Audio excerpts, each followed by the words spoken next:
নমস্কার বন্ধুরা, অন্নপূর্ণা কিচেন কুকে আপনাদের সবাইকে জানাই স্বাগতম। তো বন্ধুরা, আজ আমি আপনাদের জন্য নিয়ে এসেছি আমাদের বাড়ির পাশ থেকে উঠানের পাশ থেকে এই মানকচু তুলে আজ আপনাদের রান্না করে দেখাবো। তো মানকচুটা এখন কেটে নেব। দেখুন বন্ধুরা, কত বড় মাছ। এটা সিলভার কাপ মাছ। সিলভার কাপ মাছ এরকম বড় হলেই স্বাদ হয়।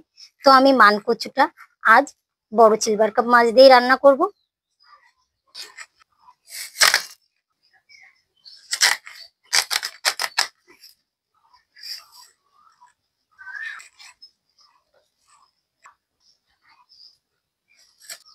এবার আমি এই বড় মাছটার পিস কেটে নেব।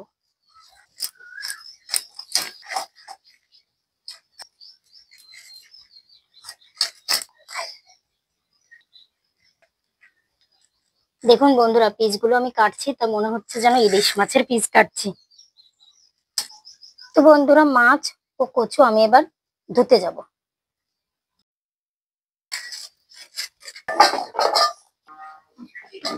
দেখুন বন্ধুরা, কচুগুলো আমি ধুয়ে নিয়ে এসেছি। এখন কড়াইতে জল দিয়ে দিয়েছি কচুগুলো সিদ্ধ করার জন্য। কচুগুলো জলে দিয়ে আমি একটু ঢাকা দিয়ে দেব। কচুগুলো আমি গরম জলে দিয়ে একটু সেদ্ধ করে নিয়েছি। সেদ্ধ করা হয়ে গেছে, আমি এখন নামিয়ে নিচ্ছি। এখন মাছগুলো ভাজি করার জন্য নুন হলুদ মাখিয়ে নেব।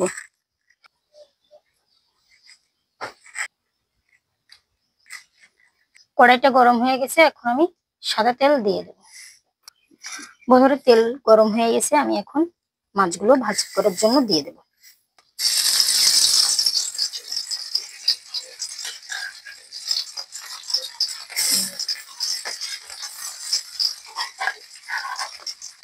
দেখুন বন্ধুরা, মাছগুলো ভাজি করেছি।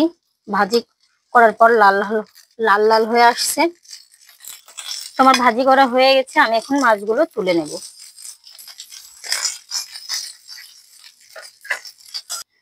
মানকচু ফোড়ন দেওয়ার জন্য কড়াইতে সাদা তেল দিয়ে দেব। সে মাছ ভাজি করা তেলের ভিতরেই দিয়ে দেব। ফোড়নে একটা শুকনো মরিচ ছিঁড়ে ও তেজপাতা ছিঁড়ে দিয়ে দেবো।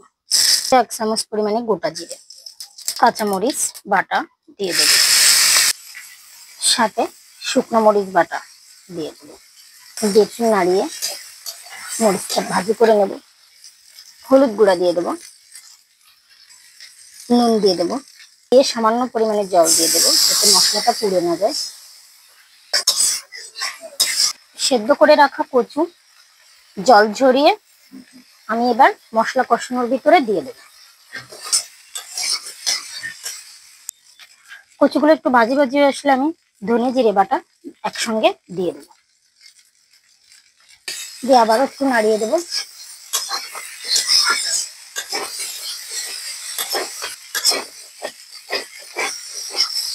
কচু আমার ভাজি করা হয়ে গেছে, এখন আমি জল দিয়ে দেবো পরিমাণে।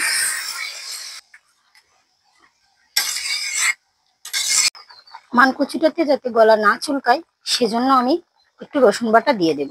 রসুন বাটাটা দিলে কচুতে আর চুলকায় না। তবে আশা করছি আমাদের এই কচুতে চুলকাবে না। ভাজি করে রাখা মাছগুলো আমি দিয়ে দেব। জলটা ভালোই ফুটে আসছে কচুর, এজন্য মাছগুলো এখনই দেওয়ার উপযুক্ত সময়।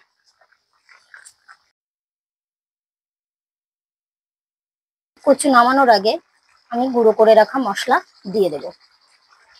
আসছে, আমি এখন নামিয়ে নেব। দেখুন বন্ধুরা, কত সুন্দর হয়েছে রেসিপিটা।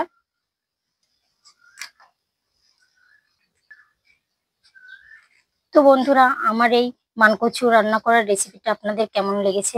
ভালো লাগলে চ্যানেলটি সাবস্ক্রাইব, কমেন্ট ও শেয়ার করতে ভুলবেন না।